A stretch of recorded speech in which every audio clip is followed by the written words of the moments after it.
Hello and welcome to That Atleti Podcast. I'm Jeremy Beren of Into the Calderon, the number one English language resource for Atlético Madrid news and analysis. I'm joined, as usual, by Ricardo Menéndez of the Maneras Vivir podcast. Ricky, how are you, man? Merry Christmas. Hello, man. Merry Christmas.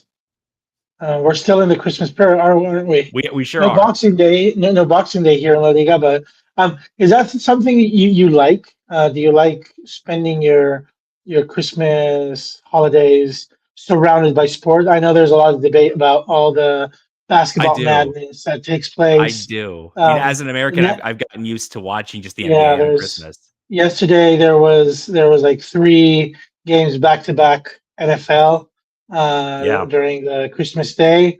NBA is going crazy with the offering. We know the Premier League they're very much into the Boxing Day tradition. Yeah. So you would like to have some Liga? I would. I'd be down for that. Yeah. I know the Premier League is really I don't know what the word I want to use for that is, but I know the Premier League does it kind of like as a tradition. They don't call it Boxing Day this year though, for whatever reason. But yeah, La Liga on Christmas, that would be fun. And with how Tebas wants to with how Tebas wants to Americanize the league, I feel like that's more people will get on board with that than like putting a game in Miami. Okay. I can see that you're announcing that you watched Avatar: Fire and Ash. I have. You already had that last week, right? I did, but I didn't have like the little headline like beneath my name on StreamYard. Yeah. So I finally like triggered that setting. Yeah, man, it's great. Highly recommended it if you're a fan, especially if you're a fan of the Avatar series. But even if you're not, even if you're not, okay, maybe I'll give it a go. Maybe I'll give it a go then. It's amazing. Well, we got quite a few things to talk about, man. Kind of a year-end show because the next time we record it will be 2026. So we're going to talk all about some of our favorite games, our favorite moments from this calendar year, talk about the 3 best performers of Atlético Madrid this season, and some transfer chatter with Javi Galán leaving the club this week as Jack Raspadori right behind him. All that and more coming up. But before we dive into all that, man, if you're watching us here on YouTube, we really appreciate you. Please like and subscribe. Leave a comment as well. Last I checked, Ricky, and that was just a few minutes ago, we are at 490 subscribers. It's getting dangerous, man. To get to 500 before the end of the year. I think we can do it. I believe we can do it. So if you're here on YouTube, thank you so much for watching. Sir. Please like and subscribe. If you're listening to us on audio-only platforms, please leave a 5-star rating and review. Apple Podcasts, Spotify, what have you. We're everywhere, man. If you really don't want to see our faces and you just want to listen to us talk about Atlético de Madrid, please leave a 5-star rating and a review. You were suggesting as one of the opening talking points to talk about the most memorable matches, and I just have to say that whenever I think about it, my mind always floats back to September 27th, and everything else around it is a blur. So how are we going to get beyond that 5-2 win versus Real Madrid? I'm at a loss here, man. You're going to have to help me out because I'm normally bad with memorizing results, and I know that you're especially good. So you're going to have to lead the way. I have 2 results in my head. It's like that September 27th embedded in my mind. And then the last one against Girona. And that's about it. Don't ask me about any other results. It's all kind of a blur. Maybe you could take me a little bit back to Inter de Milan game or something like that. Memorable. The Derby and the Inter game were the 2 that I was going to mention off the top. Do you have like a top 10, a top 5? What is your game here? Are you gonna? Oh man, no, not top 10. Top 10. No, probably just like let's say top 3. I do not have a top 10. Do you want to start with the end of the second half of last season? Maybe go in chronological order. Do you want to? We can. Least impressive to most impressive, or what do you want to do? Just because if we talk about that, we'll be here all night. I mean, just in terms of the end of last season, man. Like it was obviously pretty depressing from March on. So I guess like the first game of last year, of this year rather, was against Marbella in the Cup. And just scanning quickly. I mean, the Leverkusen game stands out. That was a pretty fun night. That 2-1 win at home in the Champions League. The crazy streak of matches. I think it was more 2024. No, streak of undefeated matches back to back. That started on Halloween last year. And you mean the win streak, right? Yeah, the win streak. Yeah, that went 3 months, man. And it was during that time where, man, I really thought we were going to win. I'm looking that up right now. Yeah, it started Halloween. Damn, you're so good with this, memorizing results. And it went all the way till mid-January, and then the January Leganés Blues, Leganés, and then disappointing Real Madrid and Celta draws. The Mallorca, Mallorca we won. Villarreal, another draw. And then we got the Champions League debacle, the Julian Alvarez incident with a penalty. And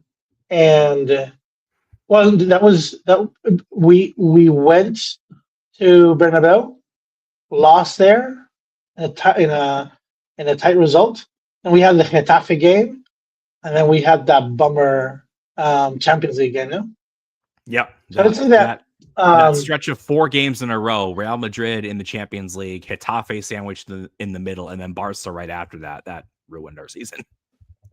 Yeah, I mean, it was a memorable stretch for like all the wrong reasons. Mm-hmm. So yeah, it was from the back half of last season. I think the only game that really sticks out in my mind is the Leverkusen game in the Champions League.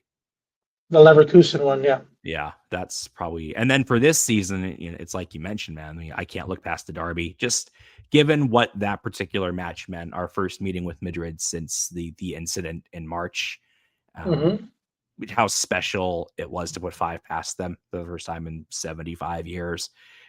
Easily the highlight of the season to this point. And then Inter. I mean, I was on press row for that game and seeing Jimenez pop up with that very, very late winner, very dramatic, very loud in the stadium. I think those are my top 3 games from the calendar year. It's been an interesting year, man. It's been some ups and downs, but an interesting year.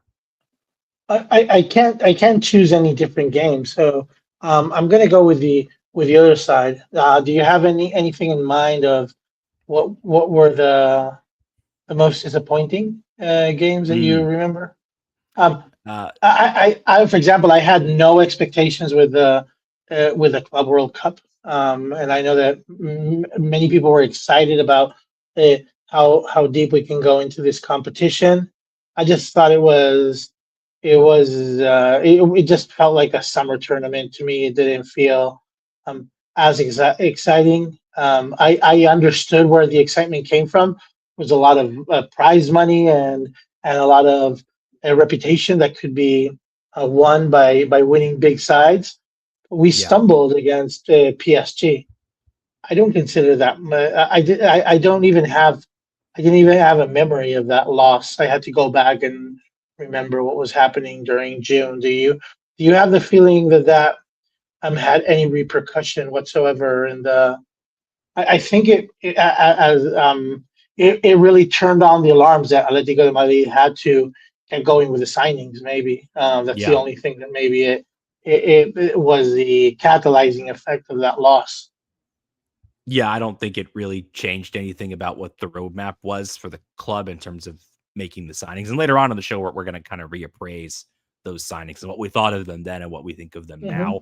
I mean, the PSG loss was disappointing because of how heavy the result was. If that ends 2-0, we probably get through that group.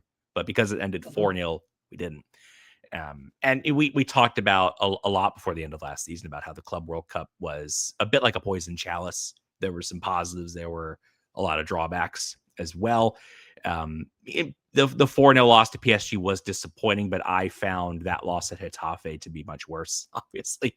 The second leg of the Copa del Rey semifinal against Barca was also pretty tough to take because Atletico were so toothless.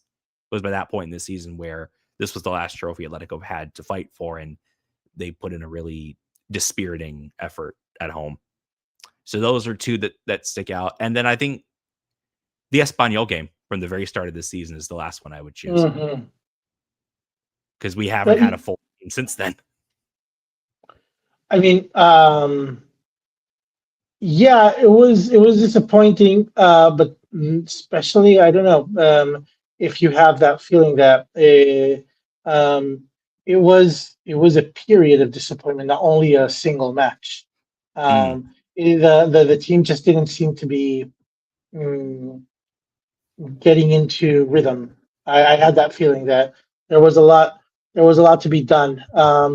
The first half against Liverpool also extremely disappointing. yes. Afterwards, there was a second half of that game where Atleti kind of um, they cleaned their act up and got on top of things. But yeah, I would say it's like both matches play a little bit in reverse. I would probably enjoy a match where Atleti played as they did in the first half of Espanyol and the second half of Liverpool. That would be the that would be a pretty I strong agree. performance if we could It if they would. could put that together and stitch those two halves together consistently throughout the season. Right now we're in a happy period where I was looking this up. It's only been 4 wins in a row, but it does feel like Atletico de Madrid are in a good place. I don't know if you have that feeling. I'm very surprised at the comments that we get every time there's a close win. There's like very very harsh criticism uh, after the. Remember that I was playing. I've been playing the positive side of the podcast for the few weeks. Um, After the Atlético Baleares game, especially, and Hmm. also in that close win against Valencia. Um, we can tie this into um, the news revolving around Simeone and how he seems to be slated to renew up to 2030, aligned with all the players that have signed up to 2030. Off the top of my head, I would say that's Julian Alvarez. That's going to be Giuliano Simeone. Yep. There's another key player there that Baena maybe Barrios, is, and Barrios and sorry, Baena. Barrios is also in that mix. And Baena. And Tying, pretty uh, soon we have to consider Mark Pubil as a key player yeah, who's yeah, tied to a tying their 2030 their contract. destiny to Simeone's tenure. That seems to be prolonged longer than that. I don't know if you saw that the comments to the news when it popped up today. Um, Especially, I'm surprised that so many international fans are against the continuance of the Simeone regime, and they're Mm, calling for a change in astoundingly bigger and bigger numbers. And this is mm. something that I just can't figure out completely. It's something that I don't find the logic behind it, because if you turn this into a numbers game, Simeone has got the best numbers on his side to make a case for his continuation as head coach of Atlético Madrid. There is no other coach that has had even close numbers to his. He's about to shatter all the records in La Liga. But There's yeah, only a couple more, by this time next year, he will be the all-time winningest manager in La Liga in the history of Primera, and which is it's nearly 100 years. crazy when you're considering that it's a side like Atlético Madrid that was before his arrival fifth on the historical table of La Liga teams. It is now Uh, easily third. Valencia Valencia was third on that Mhm. chart, and Atleti Bilbao was It was Athletic who fourth. were above us. Yeah, yeah. Yeah, and they were, I think it was like 60 points ahead and 200 points ahead. And now the difference, Valencia is like, I don't know, I don't want to say this figure wrong. I can look it up, but I It's a think it's in couple the thousands, hundred, hundreds, a couple hundreds. a few Yeah, hundred maybe. But yeah, if you can look that up, yeah, yeah, yeah. 'cause I don't have it in I front of have me that either. that number bookmarked somewhere. But yeah, it is interesting, man. I think it does speak to how the demands and the expectations of Atletico have changed in recent years. But who is responsible for this change in expectations? It's Diego Pablo Simeone. And you and I have had many debates on the show since we started it about Simeone's contract and about Simeone's future and whether it's time to move on, whether Atletico are showing ambition or not by keeping Simeone. So I kind of broke it down into pros and cons about Mm-hmm. this probably a pending renewal, right? I feel like I guess it does depend on whether Simeone really does want to go manage Inter Milan, or he really does want to go manage Argentina and feels like time is running out for him to do so. But I Mm-hmm. feel like, especially with Miguel Angel Gil staying on as part of this ownership change, just reducing his shares significantly, but still part of the management group under Apollo, Gil and Simeone have a very close relationship. Gil staying makes it a lot more likely that Simeone renews. I mean, I get. Let's start with the negatives. Let's start with the drawbacks. Atletico's away form for many years has been pitiful since our last league title. Even a little bit before then, it's the away form is a long-standing problem. There are periods each season where the team just literally does not function away from the Metropolitano. They do not function away from home. Set pieces. Atletico used to be one of the strongest teams in Europe in terms of not only defending set pieces, but scoring from set pieces. How many goals the first league under Simeone, how many goals did we score from corners? How many goals did Miranda or Godin score from corners, man? We don't do that anymore. There's a journalist that coined the term Air Atleti because it was so strong. Atleti Airlines, man. We don't have that anymore. I mean, the title drought, if we don't win something this year, it'll be 5 years without a title. And we've talked before about how Atleti exist in a different, I don't want to use the word realm, but it's kind of what I'm thinking. Our situation is unique given we're behind Real Madrid and Barcelona. No other major club in a major league really has to deal with what we deal with, playing behind those two and always playing catch up to those two who got only about an 80-year head start on us. But yeah, a 5-year title drought, even a 4-year title drought is a while. A 5-year title drought would be the final nail in the coffin for a few people. The record in big games, big Champions League away games, not reaching a Champions League semifinal since 2017. Those are all marks against Cholo. But I think there are plenty of positives too. And where I ultimately think that if he's offered a renewal, he'll probably sign it. And I don't think it would be a bad idea. Fernando Torres is still coaching Atlético Madrileño, who have a 1-point lead in Segunda B at the winter break. If they win automatic promotion, that's a big feather in his cap. But is he ready to replace Simeone? I wouldn't go that far. Felipe Luis right now. I would say that Felipe Luis is the only alternative the only in-house alternative for Simeone is Felipe Luis. He visited Majadahonda and the training facilities early last week, I think. He spent part of his Christmas break in Spain after the club the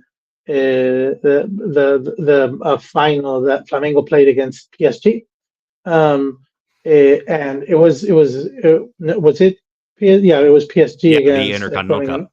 Yeah, the Intercontinental. And I think that the only valid replacement at that elite level right now is Felipe Luis. I think that Fernando Torres is a project for the future. Maybe what happens is that the timing is not going to be adequate now with the 2030 timeline that we're seeing in the future. 5 years down the line, that's a very long time. But for Fernando Torres, it would mean that there's space and time to grow, and he can grow into a Segunda División role, which is the ultimate objective for Atlético Madrid, to have their players develop in Segunda División at the second tier of Spanish football, and that could open other doors for Fernando Torres to either gain more experience with Atlético Madrileño or move to a La Liga side and accumulate more experience. His wife's family is from La Coruña. I can imagine probably having some ties to Deportivo down the road as a way of getting more experience. That's one possibility. I think that Felipe Luis is destined to jump to a team that has European relevance. Nothing against Flamengo, but I think that normally South American coaches and South American top tier talent want to test their abilities in Europe because that's where football seems to be overall more competitive. And and I can see him jumping to one of the teams that need a coach before 2030, and see how that works down the line for Atletico Madrid. Well, Now and that and things, and Felipe right now is struggling to reach an agreement on a renewal with Flamengo because he's changed agent. Jorge Mendes is now his agent. Jorge Mendes wants a Mhm. huge commission from his next contract, and Felipe Yeah, wants to be the highest paid manager in Brazilian football. And just one point quickly on Torres, man. The next time we have San Cris on the show, we'll talk about this more in depth. But Atletico Madrileño reaching Segunda is maybe the most important thing that could happen to the club this year. Like yeah, it's overall, a huge milestone, like I don't huge, think we talk about enormous. that enough. That No, no, jump no, to no, no, no. fully And professional football for and Madrileño is huge if that and happens. I would say it's going to become a major talking point for Atlético de Madrid as something that they want their fans to get behind. Yes, yeah, Because up to this moment, it's been a little bit organic, and whoever wants to go to Cerro Espino at the weird hour where they play these games yeah, and check them out on internet streams and whatnot is open to. But I think it's going to become a priority for Atletico Madrid to have the fan base behind this project because it's very, very important for Atletico Madrid. They've made yeah, a huge investment bringing players um, that can push the team to the following tier, and they're sort of pulling off a low key Wrexham kind of move. We're bringing in the talent uh, for a significant amount of money as a way of betting on getting the Madrileño to the penultimate tier of Spanish football. I've got the fact about um, the historical classification of La yeah. Go Liga for it. before Simeone. Um, the difference between Atletico and Valencia were third historically, 3,077 points. That was 13 years ago. Mhm. Well, 14 years Because ago. 14 years ago, today is the day that Simeone landed in on this day, 2012 is when Simeone landed in Madrid. No, 2011 is 2011. when Simeone landed in Barajas in the airport. Um, Athletic Club de Bilbao was fourth, 3,046. They remain fourth in the historical classification, and Atletico came in fifth with 2,995 points. 14 years later, Atlético Madrid is third, 4,084 points. That means they've increased their tally 1,100 points approximately over Yeah, the course of 14 years. Athletic Club comes in fourth, 3,828 points. That means that there's almost a 300-point difference between the two of them, 250. And there's a 300-point difference with Valencia, fifth, yeah. That's about what I thought. 3,816. So they flipped the chart completely, 350 points more than Valencia, 307 points more than Atlético Bilbao. I mean, So it's I did this math the other day, Ricky, but Atleti under Simeone have averaged 78 points a season for yeah. almost 15 years now. That is the number one pro he has in his favor is stability. And Mateo Alemany and Apollo Sports Capital realize that they have a good thing here. And in the first year of Apollo's project, in the first years of Apollo's project, it is probably unwise to change the coach. In addition, the Mhm. coach continues to be pretty good. We've been playing at an 89-point pace since round 4. It hasn't really felt like it, but since that winless start through the first 3 rounds, Atletico have been playing at an 89-point pace. The growth Uh-huh. of Pablo Barrios this year has been scandalous. Barrios is now one of the best midfielders in the world. Giuliano Simeone continuing his trajectory to becoming a key player at the club. Marc Pubil has stepped in, wasn't a center back 3 months ago, is now probably a starter next to David Hansko in central defense. The tactical flexibility Atleti have shown over the past several seasons. Cholo Simeone is the saying a leopard doesn't change his spots. Well, Simeone has. We've gone through several different tactical varieties and iterations over the years, and I feel like I say this some variation of this every season, but like bring him better players, bring Simeone better players, spend more money. Elite clubs, Yeah. no disrespect to these guys, but elite clubs are not buying Jack Raspadori and Matteo Brugetti. and having them start. Elite clubs aren't doing that. They're not. You know?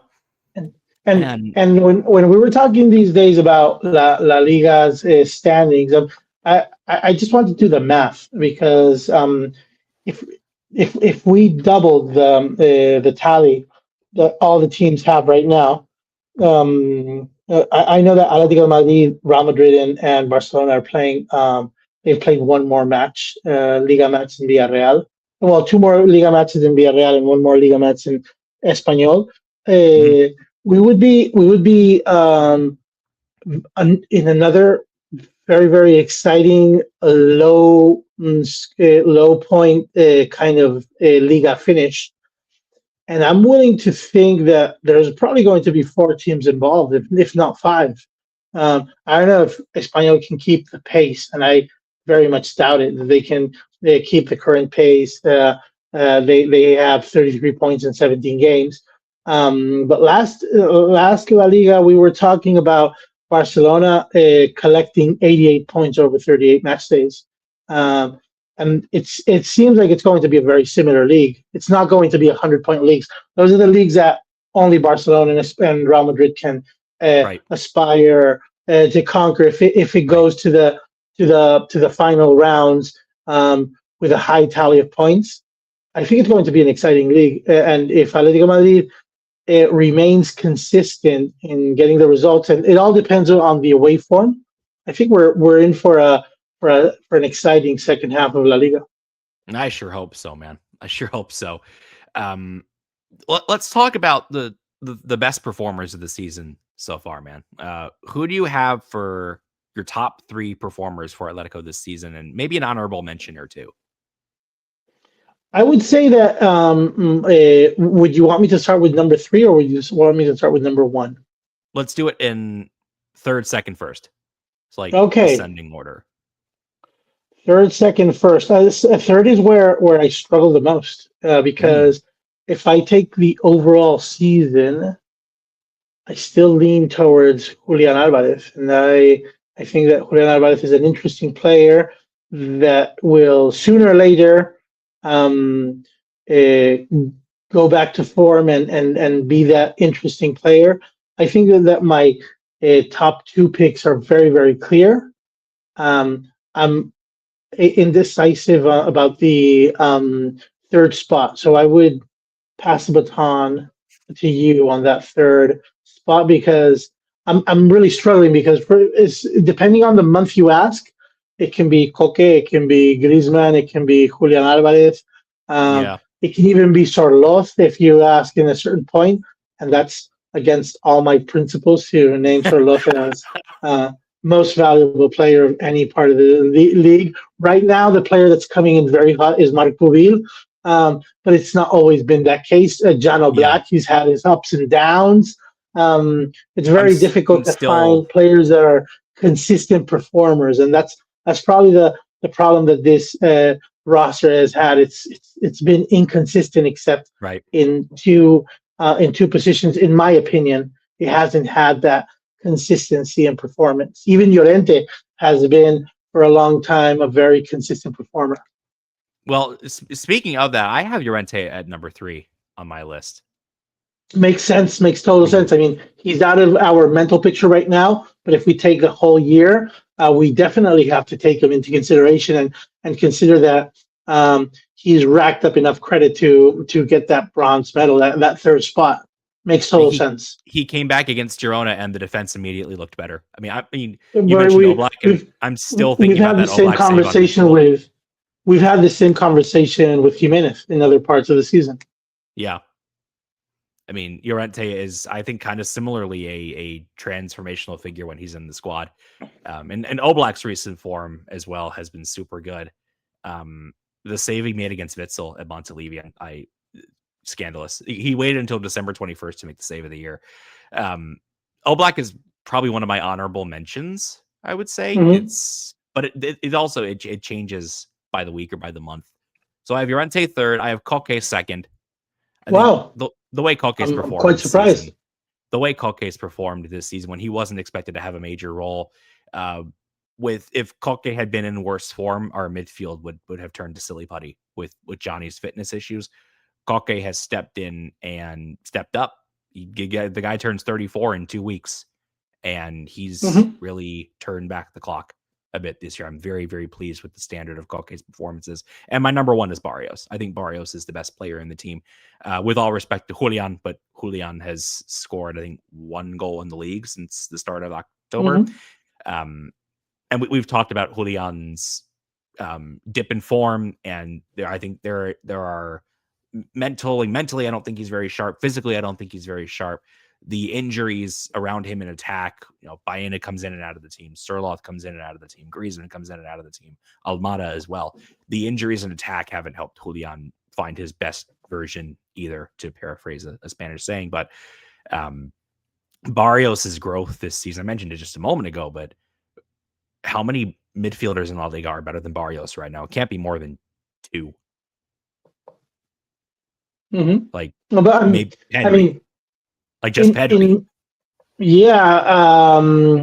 I would say, Pedri is probably the other player that overshadows Barrios as an important player in the Spanish national team. But remember, at the beginning of the season, he wasn't even called by the Spanish national team coach. No, we know that snubbing Atletico players is something that happens recurrently. But I would go for Giuliano Simeone in my number 2. Very, very clear number 2. Giuliano and Llorente were kind of battling for third on my ranking. Okay, for me, it's my third spot would be either Llorente or I would say there's an open fight for that third spot, but the 2 players that have been most impressive for different reasons are Giuliano Simeone, a player that has consistently overperformed. I think he feels comfortable in this role of being the overachiever, and I can't get enough of it. I don't want to see the end of it. I want him to continue overachieving, to break all logic and go against all odds. And there was a journalist the other day that was joking around with the idea that Giuliano started out as the son of Cholo, and Simeone would end up being the dad of Giuliano before the end of his career. So so this Giuliano, who is he's earning the spot to make Simeone become Giuliano's dad rather than the other way around. I mean, Giuliano's dad is a player that I think he's been so consistent with his effectiveness in throughout this league, and especially the 2/3 of the last league have just seen an incredible progression. And my undoubted number 1, of course, is Pablo Barrios. I think that Pablo Barrios is slated to become, if not the best, one of the best midfielders in Europe. I think that the generational talent the generation of talents that he belongs to, along with other very important players like Pedri that you mentioned before. And I think there's quite a bit. There's quite an interesting collection of the players that are interesting in the midfield in the Spanish national team, but also in the European environment. I don't think that you can take Barrios right now out of the top 10. I think it would be a very heated debate to get him out of the top 5 of best European midfielder. So with those numbers, with that performance, I would say that Pablo Barrios is, for me, the most valuable player of 2025 for Atlético Madrid for the entire year, but especially for this half of La Liga of the 2025-2026 season. I would say that he's one of the most valuable players of the entire competition, and he's number 1 as future of Atlético Madrid and the present of Atlético Madrid. Something else I wanted to do today was rank the summer signings from, Okay. I guess, based on what we thought over the summer and to today. The signings from least to most likely to succeed. So going from 8th to 1st, man, I'm happy to start us off here. And then we'll get into transfer talk, and then we'll get on out of here. So number 8, I have Matteo Ruggetti, who we talked about over the summer Number 8, as having the most variance as to how he could perform, and was the signing who was maybe considered least likely to succeed, even though that sounds kind of ugly. But I mean, Ruggetti just hasn't been overly convincing. He doesn't have great defensive instincts in a low block. He's not contributing really at all in attack. Very curious to see how Atleti go about reinforcing left back again in January. Now with who we'll talk about at the end of the show, Are they go on his are they going to reinforce the left back? I'm kind of leaning towards the idea that they're going to bring a central defender. That's what I think they're going to do. And they're going to move Hansko to the left. I would say. I mean, with Lenglet getting injured, I think that's kind of what they have to do right now. I think that the only terrible stint that we can remember Hansko to be a part of is Liverpool match. I think he was really suffered the left back. He played left back against Liverpool, right? If I'm not mistaken. You have to remember, like 3 months ago. yeah. I mean, that's your job, man. You're the guy with the memory. That's a good point. He started there against Arsenal. Hansko started there against Arsenal. Yeah. That was so it was a fatal English memory, but it wasn't the right team. It was against Arsenal. It was Galán who started that game. Okay, yeah. Yeah, because against Arsenal, against Liverpool. Against Arsenal, it was Hansko. It was Hansko against Arsenal, yeah.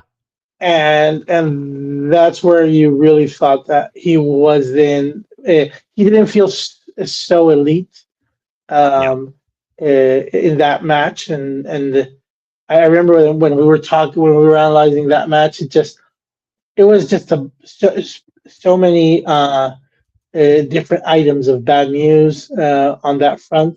But one of the ones that I think was more ingrained in my memory, and that's why I just thought there was a very poor away performance for Hansko, was how overpowered he seemed on the left side. I don't know if that was a form thing. Apparently, that's probably what the club feels, that overall he can perform on the left side. I would tend to think that Mateo Alemães' scouting is going to be directed to bring in a central defender. I would put my money there. Yeah, I would rather they sign like a pure left back, like Alex Grimaldo, for example. But I don't think that's going to happen in January. I think, given Lenglet's injury, they will probably opt to sign a left-footed center back who can also play left back. Yes. Because Ruggetti just isn't starting material to bring it back to him. Long term. He's a project.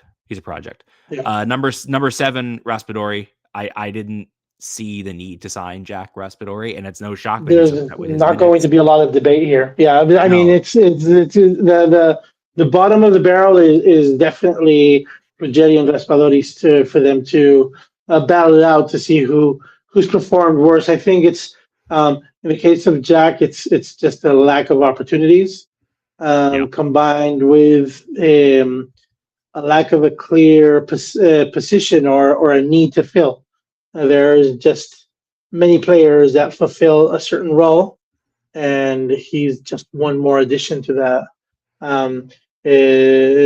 set of players that can fight for a spot, and he's just not getting the upper hand on those decisions, and he's not getting significant playtime. Without significant playtime, I don't think he can make much of an impact. It would not be surprising to see him go. It would be disappointing, but only mildly disappointing, depending on the amount of money that Atleti were able to rake in for him. The rumor I saw in Italian media today is that Roma want Raspadori. That's been established for a few weeks now, but Atleti are trying to get a little creative here. They have asked for Manu Kone, Roma's star midfielder, in exchange. I think that would be brilliant. Raspadori plus like 30 million for Kone. Sign me up. Kone has been one of the best midfielders in Europe this year. Like that's your Rodrigo de Paul replacement. The guy that they should have spent over the summer. I'm all for Matteo getting creative. Yeah, I'm all for that. I mean, Kone ranks third in Serie A in progressive passes. This is someone who can complement Barrios, and just with this rumor plus the Leon Goretzka rumor from I think last week, it's pretty clear the kind of midfield profile we're looking for. We're looking for another really good technical midfielder who moves the ball forward to complement Barrios. And the guy I want to talk about next, Johnny Cardoso, who is 6th on my list, but he kind of gets an incomplete grade because of the injuries. We haven't seen him. Yeah, it's score not available for the moment. I mean, pretty much so. Unable to grade. It's incomplete. Yeah. It's a disappointing thing for Johnny Cardoso to not have been able to perform, and when he's been available, he just hasn't had the nod from Simeone to he hasn't pulled the trigger with Johnny Cardoso, even though he keeps reminding fans about his willingness to have Cardoso in the squad as soon as possible, and he keeps mentioning him in press conferences. But I think that Cardoso has more appearances in the press conferences than on the field. And that's a worrying sign for a player. It feels like I'm trying to be optimistic. He maybe is undergoing some Cholo military service, but I don't know, that the future doesn't look so bright for Johnny. We'll have to see how these next couple of months. Yeah. So are we giving like solid Fs to Raspadori? Is it a D minus to Raspadori and Rigetti? Raspadori's a nice player. They shouldn't have signed him. There was no need to sign him. He's especially the same player we have like 4 others of in the squad. Yeah. The feeling is that the two signings, Raspadori and Rigetti, you get the feeling that you got tricked in the bargain, and you got you just got a bad deal. And sometimes it's a matter of cutting the loss or recovering your investment as soon as possible. We've had this conversation about Conor Gallagher, a player that seems to be having receiving more confidence from Simeone, and his and continuing as an Atletico player seems more possible now than it did 3 weeks ago. So I don't know. You never know. Depending on what how urgent the club feels it's necessary to make a move and sell the player. They've signed a very good deal for Galán. We're going to talk about that at the end of this segment. Maybe when it comes to getting creative, Matteo Alemán is going to be able to take these deals to the next level in terms of getting players moved off Atlético Madrid's payroll quicker than that's his specialty, man. Managing the payroll. That's what he demonstrated so skillfully at Valencia and Barcelona as well. I had Thiago Almada 5th, so like we're kind of getting toward the middle of the rankings here. I like Almada. I think he's super skilled, but his best performance, I'm kind of getting a Tomo Lema effect from him. His best performance so far was his very first game. Lema's best performance in this shirt was and is the UEFA Super Cup in Estonia. So you're getting Lemar vibes. Oh my God. Almada is another player who we didn't really especially need. He's not a pure central midfielder, which is what we needed. I mean, it was in the wake of letting Correa move on, and I think he's a good replacement for that purpose. I just think he's been duped by his fellow national, by Nico Gonzalez. He's just won the upper hand of getting the play time. And this idea of your best ability is your availability. Yes. We can talk about Johnny Cardoso with that. We can talk about Almada with that, and we can talk about probably who's next on your list. I have Nico fourth. I You have like Nico fourth. I like Nico more than some other people in our fan base, which is fine. Like, disagreement is the nature of debate, right? I love the debate. I like Nico a lot. I think he brings a lot of character to the team. He's brought he instantly clicked. He was versatile, and I don't know. He's probably not the best player in any of the positions where he plays, but he's going to be there. He's a warrior. He's a reliable piece, and he's never going to make a fuss. I mean, that's what you want from a player that has a secondary role on a team to be available, to be a good team player. Yes. I would rather he be in that secondary role and be more of a squad player, but we don't have the luxury of making him a squad player right now because we never signed the dribbler who was going to play on that wing. Okay. Maybe we'll do that in 2026. Yeah. Let me hear your top three. Yeah, top three. In this order: Puil, Hansko, and I still think Baena is the best player we signed last summer. What are you talking about, man? But if you look at the results, it has to be Hansko by Puil, and because he's only had this very short stint of game to compare. I mean, Puil is going to be by far one of the best signings that Atletico has made in a very long time. But I would push Baena all the way down to fourth. Oof. Because of how played. Yeah, exactly. Because I still have to see more. I mean, if I'm grading the signings and I'm grading their impact on the team, I think that Nico Gonzalez has probably added more to the team. He's probably pushed forward for the team, contributed more than Baena has. And that's very painful to say, but that's the truth. Yeah, I can see that argument, man. And I still think just in terms of the talent, Baena is such. I mean, this is the reason when we were grading the players before, and we were talking about Giuliano or Barrios. Of course, Barrios is more talented than most of the players on the squad. But talking about the contributions and the performance level, the performance and the amount of games that they've been. Just grinding it out. I think that these players like Giuliano, like Nico Gonzalez, they deserve recognition from the fan base, and that's why I put them really high in my list of positive signings for Atlético Madrid. For me, I would just modify your final four. I would go Baena fourth place just because I haven't seen everything I want to see from Baena. I'm not pressed to see it. I think that it's going to be a transition season, and we're probably going to be the best. We're probably going to see the best version of Baena in the following season. Again, a player that we should have signed 2 seasons ago. I don't understand why Atletico are so slow to pull the trigger on players that are such clear fits. Yeah, we know why.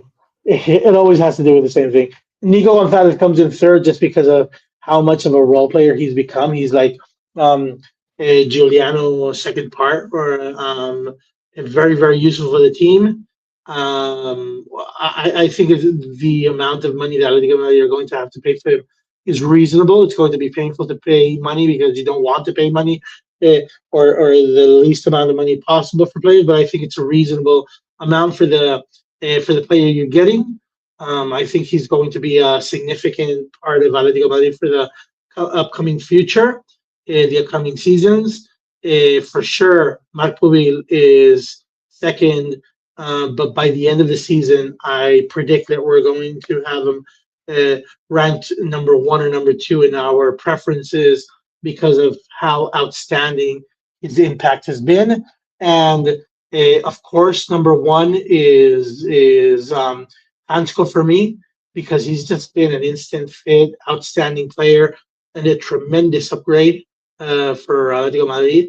And I just think that, again, a player that we signed 1 season later than we should have.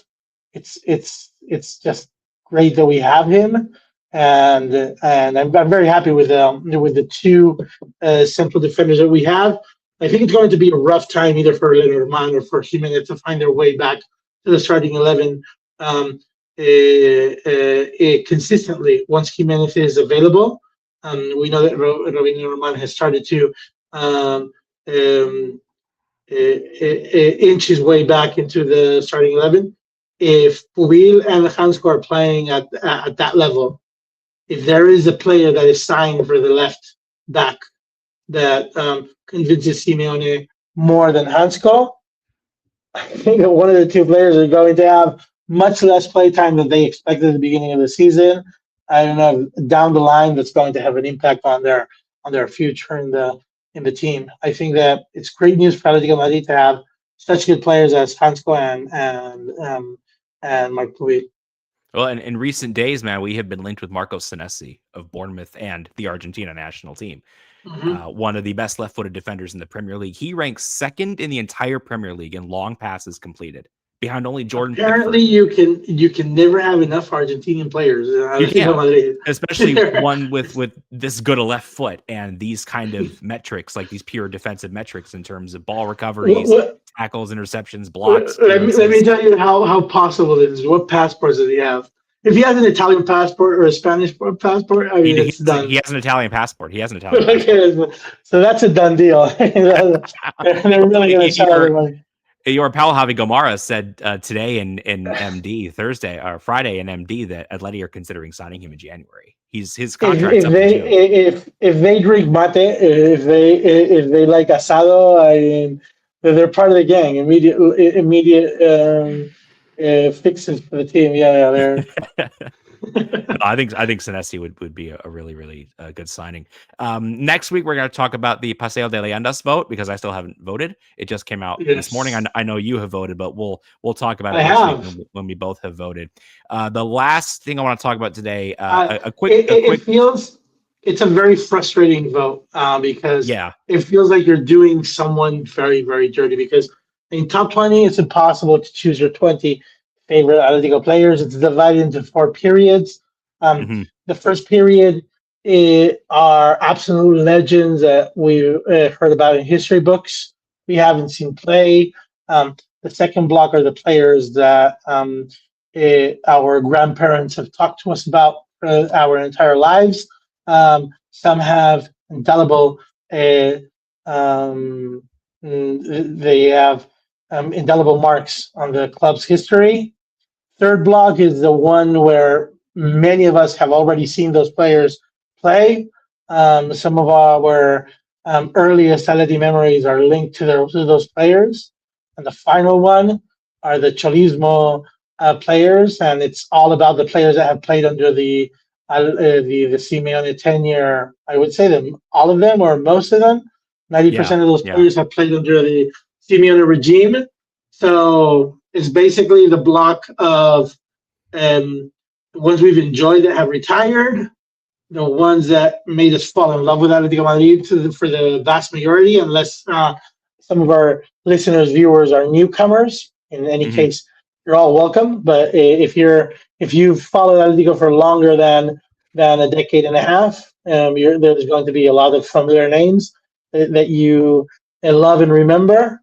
In the third block, going back in time, the history of Atlético Madrid is built on the shoulders of those players, and the initial 25 years of history are the ones that forged the team and created some of the first important victories, wins, and trophies for Atlético Madrid. So there's a lot there to unpack. There's a ton of names in each category, and you could choose 10 from each of the lists and still feel that you're not satisfied with the list, but you only get to choose 5. And you have to give them a point. You have to choose your favorite out of those 5. So I promise to be prepared next week and tell you my top 20 and why they're my top 20. And you're going to be very, very surprised at some of my choices. And I know that I'm being tremendously unfair in at least 3 of the categories where I have direct recognition of the players that I'm voting for. And I do have memories tied to or I've read about all of the players that I voted for. I just want the listeners and the viewers to have more information on that. We'll have like an extended history corner, which is a good way to finish the season, the year.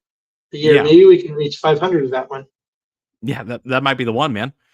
Yeah. Very, very, very quickly, because we are out of time. Javi Galán sealed his move to Osasuna on Tuesday, on Christmas Eve, a 500,000 euro deal. He signed a 6-month contract. What can I say about Javi? A real professional guy. Never complained about his minutes or his lack of playing time across his 2.5 years under contract here.